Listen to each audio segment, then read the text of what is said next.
You are never alone. You are never alone. Just reach into your heart and Allah is always there. You are never alone. You are never alone. Through sorrow and through grief, through happiness and peace, you are never alone. Assalamu alaikum wa rahmatullahi wa barakatuh. Welcome to a new episode of Family Issues. As we approach the start of the holy fasting month of Ramadan, in this episode we'll be tackling how to make our family ready for Ramadan, what is the best plan for the Muslim family in Ramadan, how to prepare our kids for the greatest month of all, and much more. In this episode, inshallah. We'll be waiting for your phone calls on the numbers appearing on the screen. We'll be glad to receive your questions at 002 02 38 555 248 or 249. Again, we'll be eager to receive your questions about how to get ourselves and our family and our kids ready for this great month. Also, please do keep your emails flowing at familyissues@huda.tv. Your comments and suggestions always mean a lot to us, dear brothers and sisters. It's time now to welcome here in the studio Brother Naveer Al-Mujahid, and he is a personal family coach and trainer. He comes from Milwaukee, the US, and he is the founder of the website outstandingmuslimparents.com. Again, outstandingmuslimparents.com. Jazakumullahu khairan, Brother Naveer. Thank you for being here. Brother Naveer, how to make our family ready for the greatest month of all, the month where Allah relayed the Quran to Prophet Muhammad sallallahu alayhi wasallam, the month where Muslims scored their biggest victory ever, Badr, the month where there is Laylatul Qadr, which is better than 1,000 months as mentioned in the Holy Quran, the month of fasting and the month of ibadat. Alhamdulillah, alhamdulillah, bismillah ar-Rahman ar-Rahim. Well, the very first thing that I've discovered is that many Muslims want to make this next Ramadan the best Ramadan, okay, which is good. However, path to failure is paved with good intentions. The very first thing we should do is actually decide to make a plan. Okay, decide to make a plan and then plan. There's an old saying that says, you know, if you fail to plan, you plan to fail. Not that you plan to miss Ramadan, but there's so many extra opportunities during Ramadan. So to actually form a plan starts with building the anticipation up for the month. Because if we think about it intellectually, our children, for example, they're not necessarily looking at not eating and drinking if that's what they see as something exciting. However, it's the anticipation that we build up for the month and we'll talk about, I'm sure, some different tips and strategies, but just one very quickly is how we decorate and change the entire home, the ambiance, the lighting in our house, how we now have more peace and calm in the home intentionally during this month. So we build that up and we build the anticipation up from the beginning, and the very first part to start with the plan is to ask, what is my ultimate objective for my family for this month of Ramadan? So we need to write out the reason right away, because that's what's going to continue to motivate us to get it done. So think about that, because many parents don't. They've never thought about that. You know, what is my ultimate objective that I want my family to achieve during Ramadan?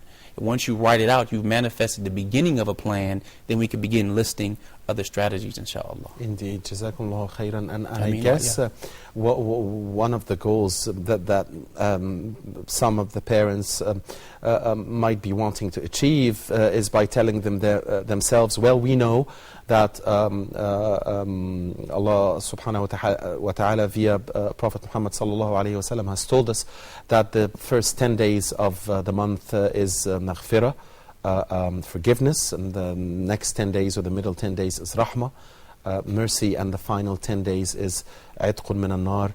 So Allah will spare us hell if we are pious and good with our intentions and in our ibadat. So would that work? Tell ourselves we know, that Ramadan is 3 sections, so we want to get out of this Ramadan with forgiveness, with mercy, and with having. So if we tell ourselves this, then how can we work on achieving it? Because you mentioned something very important. The hype comes before each Ramadan. It has happened with us, via successive years. But we always come out and say, "Well, I didn't achieve what I wanted to." Indeed. We're very funny creatures. All right, well, alhamdulillah, we are created in such a fashion that we can understand something intellectually, but until we take it and really imprint it on our hearts, or basically let it touch our emotions, nothing changes. For example, just basic example, I can ask you, what kind of car do you like? You might say a BMW, and I ask you why. You might say, it looks nice and it's safe and so on. You give me all the justification about it's safe and everything else, but the reality is it makes you feel good. It may give you a status, okay? So we can tell them, about forgiveness and mercy and protection from Jahannam intellectually. But until we make it part of our fabric, then that's when things change. So we have to touch emotions. So if we're looking forward to something during Ramadan, it must be more than about not eating and not drinking. Why? Because we know if you do everything else, you don't eat and drink, but then you practice riba, you backbiting, and you're dealing in cheating and lying and all of that, then all you've done was just deprive your body of food and drink. So there must be a deeper meaning that we can take from it. So when you have your ultimate objective, then we can look through the family members in the household to see what we want to help them achieve, how we want to help them be better, but more importantly, get them involved in the planning process. So just telling somebody something is one thing, but when you get something from someone, they own that. So if I ask, so first of all, how do we do it ourselves? Because I guess if we can't do it, then we're not going to be very sincere role models for our kids. So first of all, how do we get our niyyah, our intention, to be solely for Allah, and to indeed put these goals as a top priority? That's a good question. And honestly, I couldn't tell, and I don't think anyone else can tell anyone else how to get their intentions pure, for example, and really to have that solely for Allah Ta'ala. We don't know. We can't pierce the heart. We can't look at someone no matter what they do. However, I can encourage that we look at the early stories. We go back to the best generation and those that followed them and then those that followed them. We look at the drama that was going on in the Muslim world. We talk about the Battle of Badr.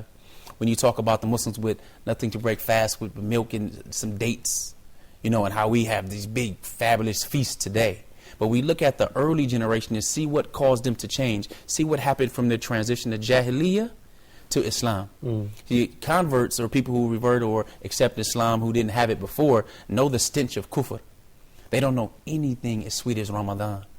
So I have the special opportunity to get the double blessing coming from being a part of Ahlul Kitab to accepting Islam. There's nothing like Ramadan. The month of Ramadan, the unity, the brotherhood, nothing like that. So it's not hard for me to look back because I can still touch kufr with my relatives and everything else. However, sometimes the meaning is lost and only focused on the celebrations of the eating, or we're no longer drinking and eating, so we can eat and fast and get fat at night, or we look toward the Eid. But the very first thing I suggest is look back at the early Muslims, look back at Tawheed, look back at what Allah Ta'ala tells us we're doing it for. We practice this self-restraint. Look back, Allah Ta'ala tells us that this is the deed, that's for Him, everything else is for us. But this is strictly for Allah Subhanahu wa Ta'ala. I guess one of the hikmas of Siyam, the wisdom, one of the wisdoms behind the Siyam or fasting is to feel for those who are deprived from eating and drinking all year long, because the world we live in, there are more than 1 billion people who live under the poverty line. Almost 1/7 or 1/6 of the world is malnourished. So I guess this is also something important for us to, so that we can always thank Allah during the daytime and during the nighttime for the great things He has given us, to feel for the poor, to feel for those who, even if it's no Ramadan, throughout the year they can't find proper food or proper drinking. Indeed, it reminds me of the drought that was going on in Somalia, where people are still suffering to this day as we're sitting talking in the comfortable area on the show. But the principle that all human beings are guided by, there's the pleasure principle and the pain principle. And it's interwoven in everything that we do. And Allah Ta'ala interweaves it through the Quran. And what I mean is, we want to get towards more of something that we consider is going to bring us pleasure, and move away from something that we think is going to bring us pain. So naturally, for example, looking through a child's eyes when we're talking about our family, they're looking at not eating and drinking kind of as some pain. But we want to move away from that. We have to convince them otherwise. And the way we do this is by seeing the blessings, the pleasure that Allah Ta'ala tells us comes from this. And then, just like you mentioned, looking at those that have less than us, or don't even have the opportunity to be grateful to Allah Subhanahu wa Ta'ala, to be able to reflect. And that's our responsibility as parents, to do the same for ourselves. What are we looking at getting? See, we have to be selfish during this month. We have to try to get as many barakah as possible. So we should be selfish with the right things. We should be selfish with the good things that could bring us more blessings. So as a parent, if we have a plan, what is the ultimate goal for my family? Then of course the next logical thing is, what is the ultimate goal for myself for this month? How am I going to use this? Because this possibly will be my last Ramadan, and I make it to another one. So it's a blessing to make it to this one from last year's. What did I mess up last year? What could I have done better? How could I have slept less and still got more productivity during the day? How can I make the small changes that make the big difference? So that's in self-evaluation. Then of course we have to look at these little ones who are seeing pain. And how can we distract them? How can we share other stories with them? How can we show them how grateful they are? How can we really drill it in? And one of the things I did with my children last year is we went and looked at the pictures that were going on in the drought, and to seeing these Muslims, very beautiful little children, skin sticking to their bones, and you could see them. And they were reciting Quran so sweet and so beautiful that and it was a 2.5-minute video, but after the video, there was not a dry eye in the house. And you didn't see my children, even my young son, 4 years old at the time. He was asking questions about it, and he, was really intrigued. But my older children who had better understanding, who understood more, they didn't complain. And they were more thankful. And you could see that in children. Why? Because I had to put more pain there, give them some perspective. Just the fact that you can go to the internet or you're watching this show means you already have lots of barakah that most people on the planet don't have. So we have to drill that pain in there, because pain is there for a good reason. You put your hand on a fire, you feel pain, that means you need to move. That's an action signal for you. So this pain that we have is an action signal to be grateful to Allah Ta'ala. And then again, we may not make it to the next one, so we cannot take that for granted either. SubhanAllah, Jazakumullah khairan. Also, Al-Quran, and this is Allah's book. These are Allah's words. They are the ones, along with the Sunnah of Prophet Muhammad sallallahu alaihi wasallam, that if we stick to, we will make it through. This was the month where Quran was revealed by Allah to the Prophet sallallahu alaihi wasallam. How important is it for us as parents, first of all, before relaying this to our kids, to stick to Quran, to read Quran, to memorize Quran, to try to understand Quran, to try to deduct lessons from Quran during this holy month? Especially during this month, we must think there's truly no success without Allah. There's no success, period. There's no true lasting success except with Allah Ta'ala. So during this month, no matter how busy you are, just to take a few moments after every salat, for example, let's say not even every salat, let's say after 4 salat, because after Salatul Maghrib, you're hastening to break the fast and you want to eat. Okay? So after 4 salat, if you read 5 pages of Quran, you will finish the Quran. After salat, 5 pages, take those few minutes of time. You'll finish the Quran during Ramadan. See, it's the little things, it's the little conditioning. It's not going to the gym for 20 hours one day per month. It's spreading those 20 hours out over the month. So we have to get closer to Allah's book, not only during this month. It's a good start, it's a good springboard. But as we get closer to it as parents, we develop the affinity and love to it. We're modeling that behavior for our children. And if we're modeling that behavior for our children, we pull them closer to us. They want to be closer to us. They want the hugs and the kisses. We don't want to be the one not showing mercy. I forget the name of the individual said, Ya Messenger of Allah, I have 10 children, never kissed any of them. And the Prophet ﷺ said, for the one who does not show mercy, Allah will not show mercy. So we start with that mercy from Allah Ta'ala to us, demonstrating that in front of our children, reading it to our children and with our children. If your children can read Quran, have them read it to you. Let them know that is the sweetest things that they can ever say is a speech of Allah coming from your children. So what I tell my daughters is they read the Quran to me. I don't care anything else. When they read Quran, they read like Qadis. They, alhamdulillah, train, they know this deen. And they read the Musaf. It is beautiful, more beautiful than anything else. So now they're reading to their parents. They're getting the barakas of every single thing. And I love it. And they're modeling for their other siblings. So it's the little thing in making that decision, having that goal, and then checking up on it. Don't check at the end of 10 days. Check on 3 days, on 5 days. How is it going? Let's measure it. I suggest goals contain 3 things, and I'll be quick with this. I suggest we set FAM goals, F-A-M, FAM, just for family, right? But the F stands for fun or fulfilling, or both. So fun or fulfilling. And you would know if it's fulfilling if you ask yourself, is doing this or achieving this worth it? Then you'll know if that's a fulfilling goal. Okay? Because it may not necessarily be fun, but it's fulfilling, and that feeling is enough in the end. Number 2, A is for actionable. Is this something I can do? For example, can I read 5 pages of Quran after 4 salah? Of course. Right? Then M is measurable. We can see how we're doing and gauge our progress. So we can plan, do, and review. If this is not doing right or this is going good, well, alhamdulillah, we celebrate and we're grateful to Allah. So this month, we're actually moving with a plan.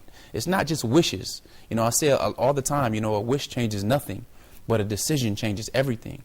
So once you make that decision and you begin to implement, you feel better, you get more done, and then you're leading by example for the rest of your family. Jazakumullah khairan.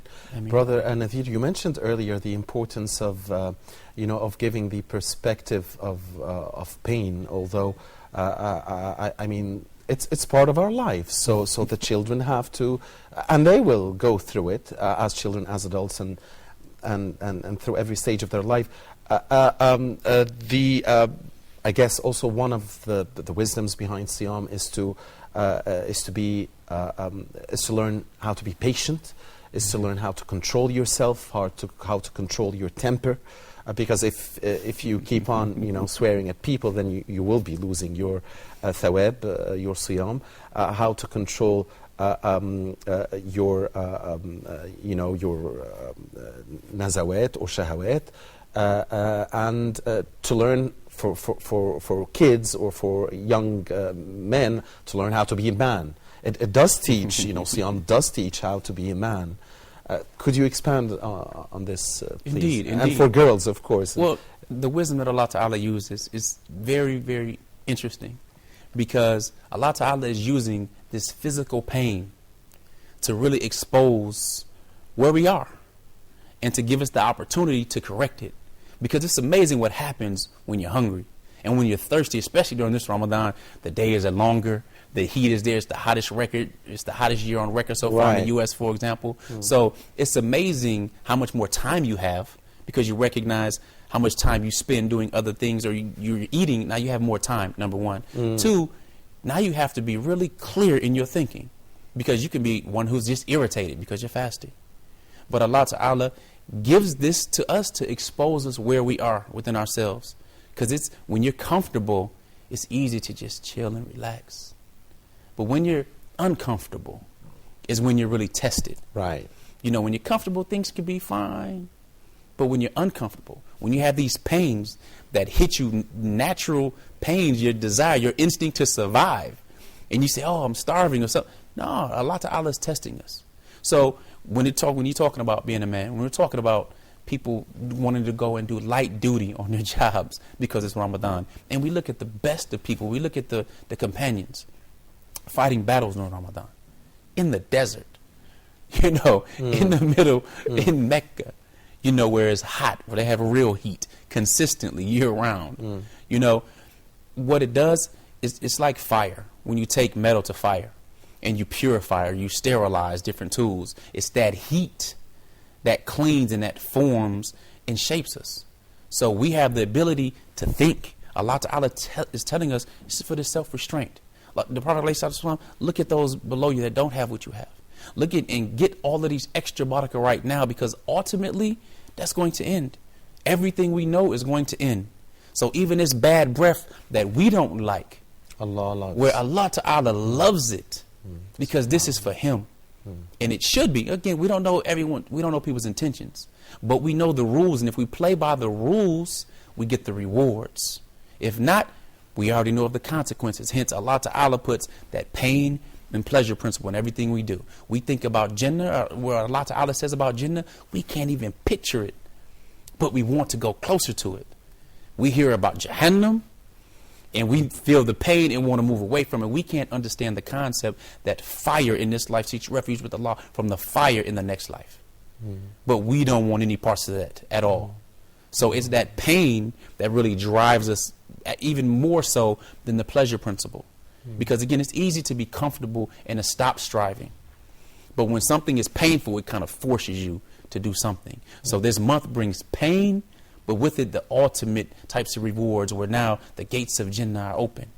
Now there's a special gate for those who fast, right? As-Sa'imun Bab al-Rayyan. And it comes for us and it comes for us on that day when we have nothing else, you know, as a guardian, as a shield against Jahannam. So, and then we have Laylatul Qadr. So we have all of these extra blessings, and then we see what the first generations do. Then we say, how much more easy do we have it now with air conditioning? Right, right. And when you know, we talk about Laylatul Qadr, which is better than 1,000 months, as Allah said in the Holy Book, 1,000 months is, you know, something like over 80 years or something like that. 83 years, I think. Anyway, most of us don't reach, you know, don't live 1,000 months. Most people around the globe don't live 1,000 months. So how important is it for us to spot this Layla, to get ready for it? We don't know, of course, which one it is. We know it's just in the last 10. How to get ready psychologically for this, for Laylatul Qadr, and also, you know, how to be consistent throughout Ramadan, because you see most of us, you know, keep, you know, take it slowly, and then, you know, really just pick up speed on the night of the 27th, the one perceived by some as the one, but of course nobody knows for sure. So how to be consistent throughout the month, because I guess it's not good to have one night of Taraweeh or real good fasting or real good ibadat. It's important to spread it throughout the month. Psychologically, how should we approach this? Again, it goes right back to the very first thing. It goes to the first thing I said with what is the ultimate objective you want to achieve. See, the thing is, when we write the ultimate objective that we want to achieve during this month of Ramadan, we are expressing ourselves and our emotions. Because whatever the answer may be, it's because of how it will make us feel. It will make us feel happy. It will make us feel content. It will make us feel more grateful. It will make us feel closer to Allah subhanahu wa ta'ala. So when we have that ultimate objective and we're checking in on what we're doing to make sure we're not on that roller coaster ride, it's the consistency that makes the difference. Why look for Laylatul Qadr only on one night when we know it's in the last 10, but we do know that it didn't say that it's only going to be on that night. So even if they say the 27th, the hadith does not say that it's only on the 27th. It doesn't say it couldn't move to other nights. You know, and if we're basing it on that, it's almost like gambling. Why gamble when the barakahs are still open? But if we're being consistent, throughout the month, if we're being consistent with our nightly prayers, if we're being consistent with Salatul Taraweeh, then alhamdulillah, we're guaranteed to hit it if we live to that time. You know, but ultimately it goes back to your goals. Because don't just write it and put it away, shuffle it up until the end of Ramadan. I suggest you take that goal, those fam goals that you put down for everybody in your family, put it on the refrigerator. Put it where you can see it. Now, mind you, you're not going to be going in the refrigerator that much, but you may walk past it. And especially at the beginning when you forget, oh yeah, I am fasting. You know, but you see it and it gives you an emotional charge. And as long as you emotionally stay charged, it's less likely to dribble off into just, oh man, okay, the month is dragging on. I know I welcomed it because many people are professional starters, but amateur finishers. Right. They love for it to come, but as soon as we get into it, we become amateurs and we slow down and, okay, well, alhamdulillah, Eid is going to be coming. You know, we're like that. You know, we try to seek the path of least resistance, especially when it's hot like this. But it's those goals that emotionally charge you and emotionally charge your children because they set out what their objectives are. And if they set that out and they see it, They can't lie to themselves. We own the decisions that we make. So when we show that to them and let them know the rewards that they're receiving and what's going to happen during, Salatul Eid and after Eid and stuff like that and the celebrations, that helps keep them going. Why? They feel happy. They want to play. So the same thing they're motivated by, it's the same thing we're motivated by. SubhanAllah. We'll be focusing on the kids in the second part of family issues. Brother Nadir, dear brothers and sisters, please do stay with us. We'll be back with Brother Nadir Al-Mujahid, founder of OutstandingMuslimParents.com. After this break, and we'll be focusing when we come back on how to get our kids ready for Ramadan, how to make it fun for them, and how to make them love this great month. I don't think it's difficult. No. But we have to at least put it in our minds and make it one of the top priorities. And as we approach the start of this great holy month, do stay with us, dear brothers and sisters. We'll be back momentarily, inshallah. Assalamu alaikum. Never alone. You are never alone.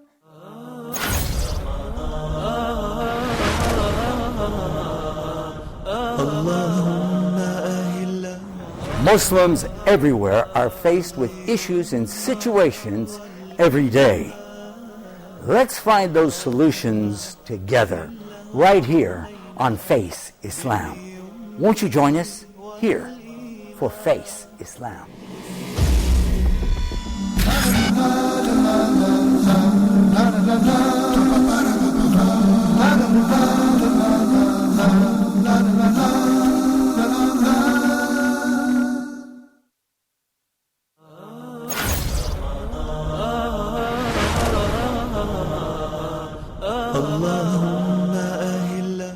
How to worship Allah subhanahu wa ta'ala from head to toe? This is a valid question. Yes, it is. Can we implement that in our life? Of course we can. This religion of Islam is such a comprehensive way of life. Allah subhanahu wa ta'ala ordered us in the Quran and showed us in the Quran how to worship Him. He said, وَمَا خَلَقْتُ الْجِنَّ وَالْإِنسَ إِلَّا لِيَعْبُدُونَ. Did not create the jinn or the mankind except for one purpose, and that is to worship Allah subhanahu wa ta'ala alone. That means there's no exception. That means this perfect way that Allah subhanahu wa ta'ala created us with, the wisdom of Allah subhanahu wa ta'ala that He gave us hands, hearts, eyes, ears, and so on, is to establish the worship of Allah subhanahu wa ta'ala with its comprehensive meaning, using all these different parts of our bodies. How can we worship Allah subhanahu wa ta'ala with our eyes, with our ears, with our hands, legs, private parts? This is what we would do inshallah ta'ala in the series. So join us, and we need to learn, we need to be sincere, and we ask Allah subhanahu wa ta'ala to make it easy for us and to make us among the sincere slaves, those who establish the worship of Allah subhanahu wa ta'ala in the most perfect way. قل إن صلاتي ونسكي ومحياي ومماتي لله رب العالمين لا شريك له وبذلك أمرت وأنا أول المسلمين. Never alone. You are never alone. Assalamu alaikum wa rahmatullahi wa barakatuh. Thank you for staying with us here on Family Issues. Brother Nadir, how to get our children geared up for Ramadan. Before you talked about the ambiance and the atmosphere that we should be making at home. So how do we get them ready before the psychologically before the start of the month, and how can we make sure that they stay consistent? Because as you said, we're like the kids and they are like us, and the fact that sometimes we are good starters but bad finishers. Indeed. Well, alhamdulillah, children are resilient. Children are very resilient. They have, now children I'm talking about 9 and under, if you will. Right. Kind of have the preteen gets older, have more understanding than the teens, so I'm not talking about teens right now, but nevertheless. 7, 8, 9. Exactly. Yeah. This young, very young age, and even younger. Children have an imagination that's almost out of this world, subhanAllah. Yeah. They've been gifted with this imagination. So we can use that, we can craft it to their advantage without them even knowing. So, for example, when we talk about goals, and we have their goals, well, they may fast a half a day or a full day and get a reward. It's amazing what children do for recognition. Now, there's a saying that says, recognition. Babies cry for it and men die for it. Okay, recognition. We all want recognition. Our spouses ask us, how was the food? Because they want recognition, right? We want recognition when we take care of the household and do things and so on and so forth. So everyone wants that recognition. So one way to prepare them is to discuss both the pain and the pleasure. Okay, you have these different things that occur during Ramadan when it comes to fasting, when it comes to not having any drink the whole day, and you're speaking about it in such a fun fashion, and you're relating to them as well. We're letting them know we can be vulnerable. Yeah, I'm thirsty when I'm fasting. Yeah, I can feel. You will hear my stomach growling and stuff like that. But alhamdulillah, I know Allah Ta'ala promises us this. I know that there are those who don't have the pain part. There are those who don't even have this. Think about the time during the time of the Prophet ﷺ where there was nothing in his house. There's date seeds. They would chew and suck on a date seed.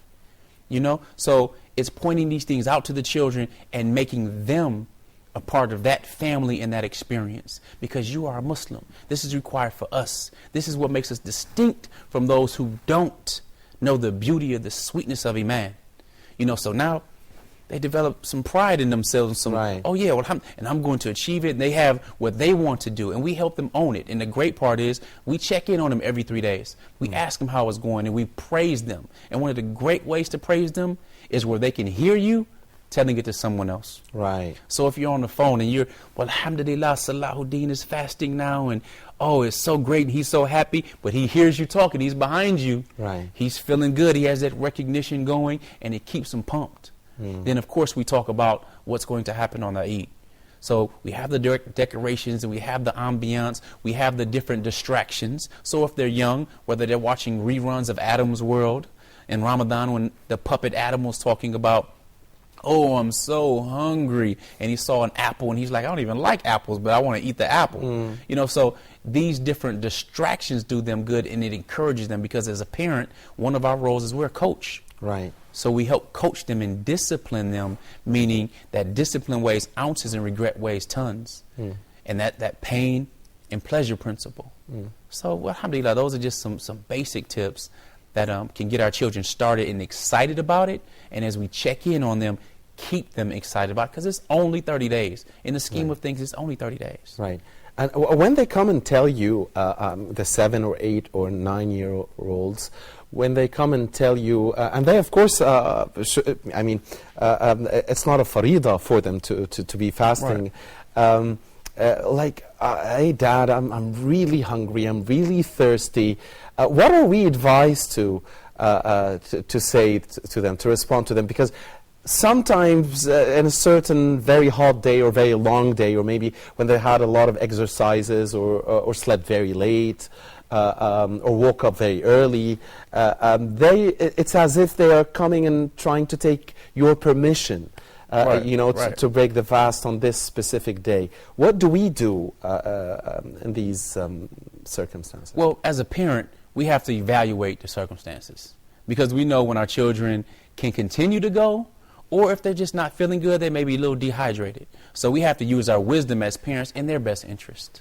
We can, if they can make it, if you feel they can definitely make it, they're just trying to break a little early, and especially with mom, mom is concerned about her baby, maybe overly so during Ramadan especially. But one of the great things to do is to distract them. The other is, one of the things I do with my children, my younger children, you've already fasted over half the day. Alhamdulillah, that's great. You sure you can't just a few more hours? Because you've done so much right now. Do you really want to get full? And then when we're having iftar and we're all breaking the fast, your belly's still kind of full? So that's just giving them the option to make the decision. See, when you give another person the option to make the decision, that gives them and empowers them. And they want to do it. You'll see whether or not they want to do it, or if they can do it, or again, if they're dehydrated, we're using our wisdom. We're not going to necessarily encourage them. Hey, you know what, break it, I understand. Well, alhamdulillah, this is the mercy of Islam. And then we teach them a lesson about the rules and regulations of Islam, of when you're sick or when you're traveling or so on and so forth. So it's not against your health. The fasting is not to make you feel bad. So we can teach them a lesson. It's healthy. Indeed, absolutely, indeed. And even more than, you know, just during Ramadan, even the twice a week and the middle of the month when we have the full moon and the toxins come to your skin level and so on. That's where the word lunatics comes from. So, yeah, indeed. I guess also one of the tricks some of the kids try to do is, you know, is, hey, I forgot, I drank, but I forgot. And they are kids, like they're 6, 7, 8 again. So what do we do again in these cases? Because sometimes you don't know, you don't really know if they had really forgotten or, you know, was it comme ci, comme ça? Because if it happens too many times, then there must be something there. Indeed, So, indeed. Well, yeah. alhamdulillah, we still deal with it as a game, okay? Because we want to continue over and over to talk about the pleasure and to talk about the pain. And Allah Ta'ala, that's a good time to talk about how Allah Ta'ala is the all-knowing, to talk about how the angels are writing down what you're doing. So you're not getting away with something, even if they think they're fooling their parents. Okay, so we want to drive that in because that's definitely not just during Ramadan. You know, that's, if they're drinking or trying to play a game during Ramadan with that and they're young enough and so on, it can be cute, but that's not something to be encouraged. We need to remind them of Allah Ta'ala who's the all-seeing. We need to let them know Allah Ta'ala is the all-knowing. We let them know of these angels that are there. Okay, so we remind them that of the lesson because if they are not telling the truth, now they will have to think. So indirectly, we do this indirectly? Indeed, yes. Right. You don't say, you know, if you're lying, there are angels that are scribing down and Allah knows, and if you're lying, no, we don't know their intention. Right. So we just let them know what Allah Ta'ala let us know. We remind them of these things so that they, again, make that decision. Because we're raising up people who still want independence. They've wanted independence ever since they were in the womb and were kicking and trying to get out. You know, so we don't control them. They're in a manner. They're a trust with us. So we do is we relay that information. The other part is, well, alhamdulillah, you teach them of the hukum. You teach them the different rules and regulations. So if you truly did forget, and you think about that, when you say if you truly did forget, then it's that's Allah not saying I believe in you, right. nor am I disbelieving. Right. But right. you have that power. You know, mankind and jinn have choice. So if you truly did forget, Allah Ta'ala is the all-knowing. So He gave that to you. Right. But if you didn't truly, Allah's the all-knowing, and we don't play with Allah, push that pain.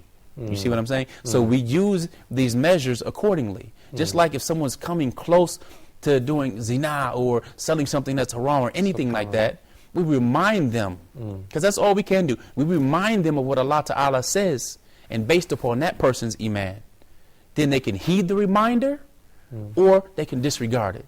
It's a targhib and a tarhib, right? Absolutely. Again, the balance, indeed. Jazakumullahu khairan, Brother Nadir. Still talking here about the kids. What do we do regarding, for instance, Taraweeh? Again, you'd find many of the kids, if they go with you to the mosque, they make a lot of noise, especially if they're 4 or 5-year-olds or 3-year-olds. If you leave them at home, they'll be upset because you took their older brothers or sisters and you didn't take them. What do we do with those young, naughty kids? And the older ones, the 8s, the 9s, and so on, that, you know, whenever they come with you in the middle, they say, oh, I'm tired, I want to go back home. So they might be forcing you, actually, to go back home if you feel for them. Or you know, sometimes you would let them maybe play the game and sit on chairs just like very old people. I don't know. Tell us what to do. Well, there are a number of different things. One is the parents should be getting agreement in advance and an understanding in advance and tying it to something. For example, when we set standards, which we should be doing, and unfortunately, many of us don't. But when we set standards and we put a bar, they can't go above that bar. We need to, as parents, enforce it. Okay? So before we go to Salatul Tarawih, we explain to them the rules. We explain to them what we expect of their behavior. Because guess what? They're going to want to party on Eid. Yes. So we tie that into something painful because maybe they're not going to come to the party. Maybe they're not going to get the gift that they want if they successfully completed their goals or got close to their goals. Again, this goes right back to what they said prior to Ramadan beginning. So now someone was acting up and acting naughty. Well, they're breaking that agreement. They're breaking that contract. They're breaking their word. Okay? So then there's a penalty that goes along with that. So get agreement before you go. Right. Don't go and think that the masjid turns into a babysitter for your children as it disrupts and interacts with other people. That is not good, especially during Salatul Tarawih. You know, it's a distraction. People go to other masajid. It can be a fitna. We don't want to be the cause of that. And as parents, we're parenting. They're not parenting us, telling us what they're going to do. We tell them the expectations. We set it to the side, and we set the bar. Should that bar come up, they come close to the bar, we remind them of it, and then we decide what we're going to do in the future based upon their actions, because there are consequences or rewards for every action, and we take it right back to Islam. Very simply, you do the good, you get the reward. You do the bad, you also get the reward or the consequence. Right. So getting agreement in advance before you get in the vehicle or before you leave the home. Right. That's important. Not advancement when you've already parked at the masjid, you're about to go through the door, then it's, yeah, okay, all right, nah. No. You're getting agreement and speaking with everybody. Everybody's agreeing. They've made this contract with you. Therefore, it's a behavior contract. Indeed. And if any of them break it, they're choosing to break it, and they're choosing to get something less on Salatul Eid, or they're choosing not to come in the future. Right. So based on their behavior, again, we're giving them that independence. And we're setting the standard. That's real discipline. That's where you set the standard, you give them enough rope, if you will, and then let them go about. And they might need a tug every now and then. Or if they start to act funny because their friends are running around and so on and so forth, then once they do behave and they do well, then you praise that behavior. So we should treat them as, as they deserve to be treated, as smart kids, as much smarter kids than we believe. I mean, they are not just little things. They are they are very intelligent. But many of us do underestimate that many times. Indeed. It's unfortunate because when you have Hafidh al-Quran at 7 and 8 years old, when you have children that learn at about 3 months apathy, when you look at the science of the brain and how they're making these neural connections and neural pathways and how they can recognize what a smiling face means and a frowning face means. Allah Ta'ala has given them this genius to develop any language that they're around to absorb. We didn't teach our children how to talk. We talked around our children. They understood these meanings. So we can't deny the blessings and the genius Allah has put in our children. So much so that they're very persistent, and they tend to get what they want a lot of times by giving us pain and irritating us. Okay? So we must treat them and get agreement, because we're teaching them how to think, and we're teaching them that their actions have specific end results. And that's what Allah Ta'ala tells us, right? You know, your actions, your belief or your disbelief, it has rewards or it has punishment. And Allah Ta'ala is the forgiving. We can forgive our children for misbehaving, but we must teach them that you breaking this contract and breaking your word, that is not acceptable. That's not acceptable for a Muslim with our identity and how we're supposed to be. How we're supposed to be the role model for our friends whose parents may not have had an agreement and they're running all around, or they're wasting food. Brother Nadir, as we close out, any specific tips for getting ready for Ramadan in the West? I mean, you spent Ramadan in the West and in Muslim countries. Any specific tips for here and there? Getting our families ready for it? Indeed. In the West, especially in the West, because you're not around other Muslims and you're not around masses of Muslims. The majority of people are Muslim. And the pull is always towards some non-Muslim holidays when the holidays come up. We have to make this holiday, we have to make the entire month of Ramadan that much more special for our children, because they're around so many other holidays by other religions and calling to kufr and stuff like that. We have to make this one bigger. We have to be at the Salatul Eid. Going to work really is no excuse. I mean, with the different laws and regulations that are in play to allow you religious opportunities, there's no reason to miss. If we do miss that, then our children begin to look at us. They may not question, why didn't you do this? But we start planting the seeds of, well, my holiday is really not that important. So attending the Salatul Eid, going to the masjid for iftar and so on is that much more important. Reading the Quran is that much more important, because in the Muslim countries, they can go to the masjid and get the Quran read easier than you would do that in the Western world. So make it that much bigger. All right, on that beautiful note, we end it here. Unfortunately, our time is up. Jazakumullahu khairan. Thank you very much, Brother Nadir Al-Mujahid, personal and family coach and trainer, and founder of OutstandingMuslimParents.com. Jazakumullahu khairan. We've enjoyed it. And dear brothers and sisters, thank you for watching Family Issues. Please do stay with Huda TV until we meet again. Assalamu alaikum wa rahmatullahi wa barakatuh. May Allah accept all your siyam, your salah, and your zakah and sadaqat in the great holy month. Assalamu alaikum. Never alone, you are never alone. Through sorrow and through grief, through happiness and peace, you are never alone. So now, as you long for your past, prepare for your future, but knowing nothing's gonna last.